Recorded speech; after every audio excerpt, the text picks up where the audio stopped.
Class 12th. Welcome to the online tutorial sessions for economics. I am Avinash Lambert, your economics guru, and today we are going to continue our fifth chapter, which is aggregate demand and related concept. Now we have continued the third unit, which is determination of income and employment. In the previous video we had completed the consumption function. We had understood about the what is aggregate demand, its definition and its components under 4 sectors and under 2 sectors, under which we studied that aggregate demand according to Keynes we are taking only 2 sectors, which is household sector and the private firms or firm producer sector. Fine. In previous video we had completed the C. Today we are going to study about the investment expenditure, the second part of that formula. Now investment expenditure. What is investment expenditure? Students, expenditure incurred on creation of new capital assets. You already know what is investment? To create more capitals. So the creation of new capital assets, that is investment expenditure. Now students, investment is the function of rate of interest. Means the investment will be based upon the rate of interest. What amount of interest you have to give, that will determine your investment, because you will not invest from your pocket. You have to take loans. Understood? Now, how do you determine investment? What are the determinants of investment? How investments is determined? Now, there are basically 2 things.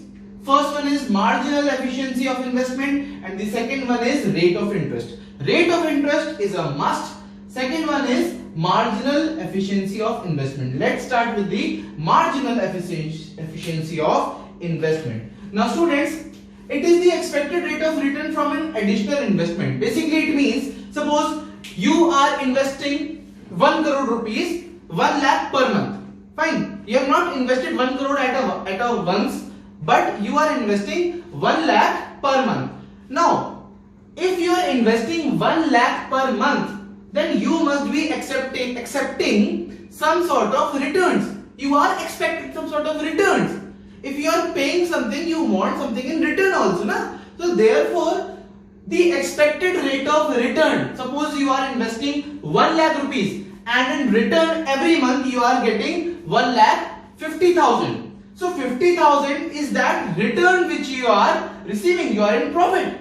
Fine. So marginal efficiency of investment, it determines the investment. Suppose your return is lesser than 1 lakh. You are investing 1 lakh and in return you are receiving only 80,000. Then would you invest? No, you will not invest at all because you are in losses. So you need some sort of profit which will motivate you for the further investments. Now the second one is rate of interest. What is rate of interest? It is the cost of borrowing money for financing the investment. Suppose you need machineries. For machineries you need 1 lakh rupees, 10 lakh rupees, 20 lakh rupees. And you are receiving 50,000 as profit. 50,000 profit per month. And with that interest rate you need to return the bank 20,000. So in that case, you will be keeping that 30,000 with you and the remaining 20,000 will be sent to the bank as the rate of interest. Because you are still in profit. You are in profit of 30,000 rupees. Then in that case, interest rate is good. But what if you are having the profit of 50,000 but the interest rate asks you to submit 80,000 every month? Then what will happen? You will not invest. Why? Because the profit, the marginal efficiency of investment, the expected return is very less than the rate of interest. Your all money will be gone in the rate of interest. Therefore, there is an inverse relationship between rate of interest and investment. If rate of interest is increasing, then your investment will be decreasing. You tell yourself, suppose you want to take loan of 10 lakh rupees and the interest rate is 10%. And in another band, you want again the same amount of loan is given to you in 8%. Which bank you will select? The bank which is giving that loan in 10% or the bank which is giving you the loan at 8%? Obviously at 8% because there you can save more money. Therefore, if rate of interest is increasing, the amount of investment will decrease, and if the rate of interest is decreasing, then the amount of investment will increase. So these are the determinants of investments. The next topic is types of investment expenditure. Now students, there are two types of investment expenditure. The one is induced investment and the other one is autonomous investments. Now let's start with the induced investments. It refers to the investment made by private sector with a profit earning motive. Basically, induced investment is done by the private sector, the private companies, with the motive of profit earning. Fine, they want profit, and this induced investment increases with increase in investment. If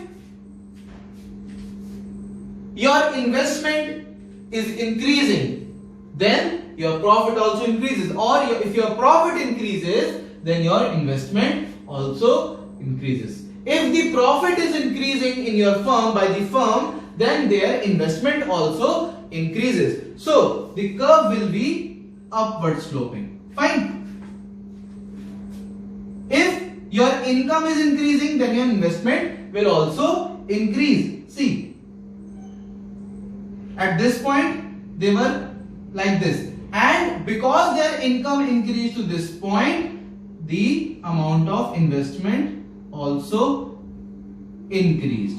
Fine. So this will be your induced investment. Is that clear?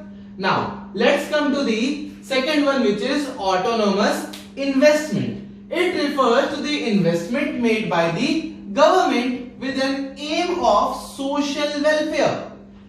Here in the induced investments, the investment was done by the private sector. Here the investment was done by the government sector, and the profit earning was the motive, and here was the social welfare motive. Now, autonomous investment remains same or remains constant irrespective of level of income. Whether your profit, whether your losses, whether your income increases, whether income decreases, the investment remains constant.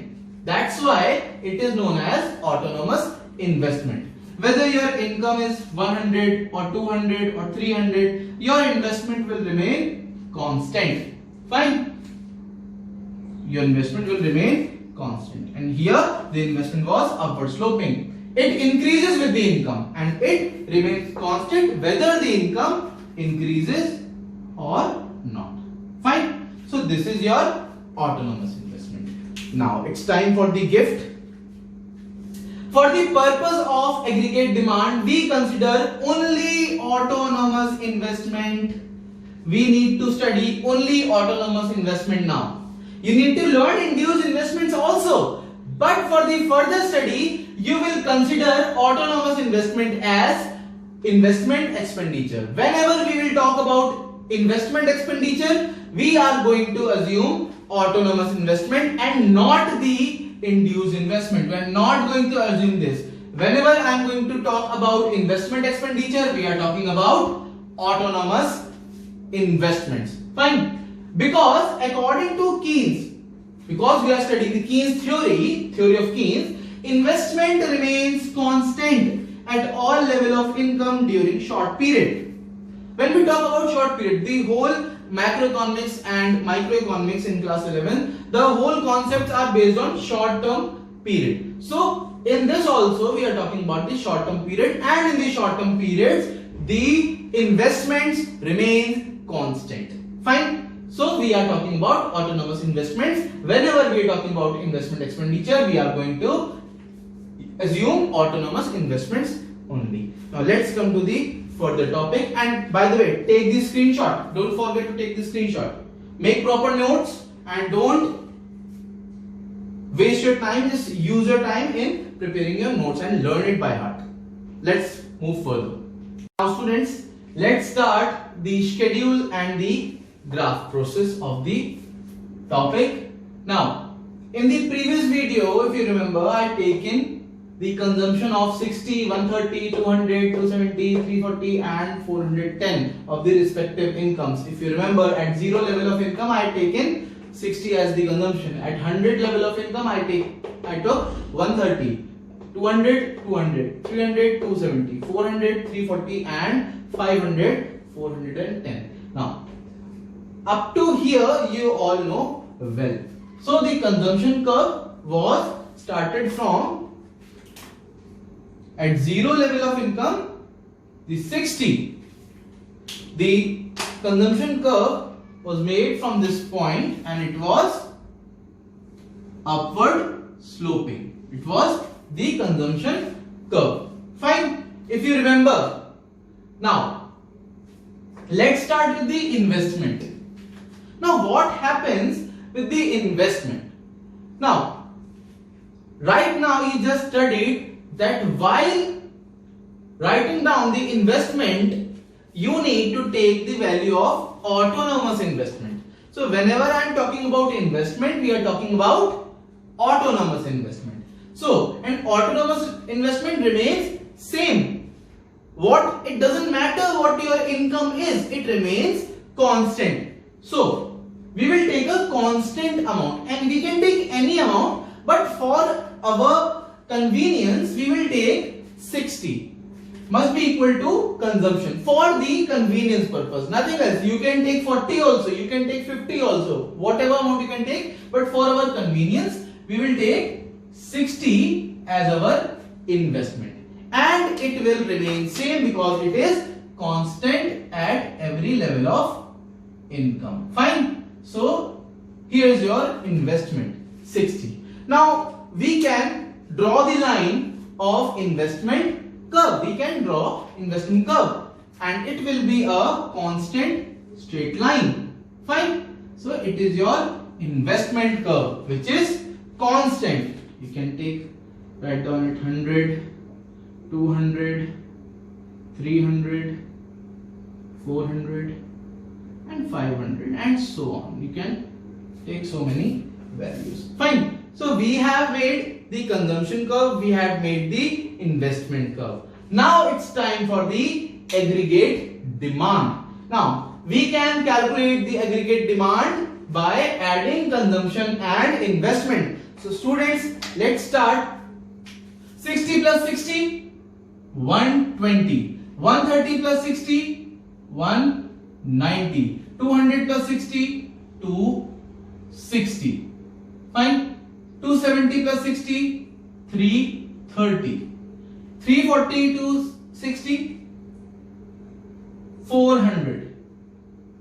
And 410, 470 if you add 60. So this is your aggregate demand. Your schedule is completed. Was it difficult? No, it wasn't. It was very easy. Fine. So this is our schedule. We have completed the schedule. Now let's start with the making of aggregate demand curve. Now, the aggregate demand curve will start from point 120. At 0 level of income, our aggregate demand is on point 120.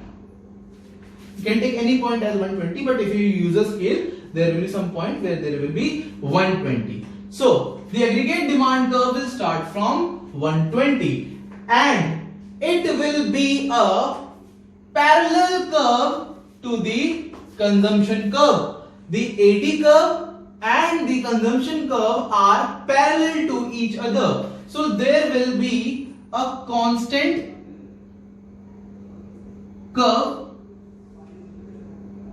Aggregate demand curve will be constant to the consumption curve. Why? Because again you can see here the difference between 190 and 120 is 70. 260 minus 190, 70.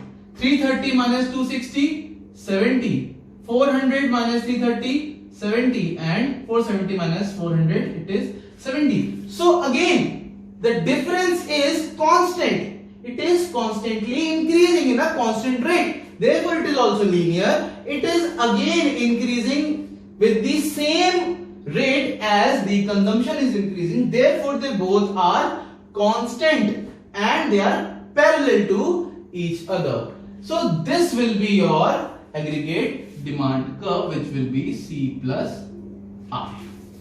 Understood? Now students, this portion,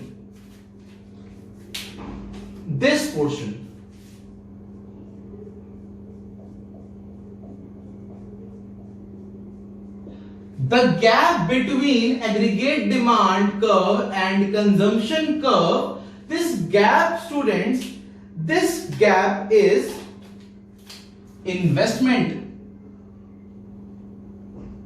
Yes, this gap is investment. So I'll suggest you to draw this diagram and make sure to write it properly, mention all the things and don't miss anything. Now, this portion, this is autonomous consumption. Why? Because at zero level of income, your consumption is there. So that will be a autonomous consumption. You have to mention this also. And the slope of autonomous will be a straight line and parallel to x-axis. Right? And your aggregate demand curve will be parallel to consumption curve. And the slope of AD is a positive slope. It's going upward and it's a positive slope. Now students, that's all for this video. I hope you have studied a lot, you have learned a lot. Stay safe and see you soon.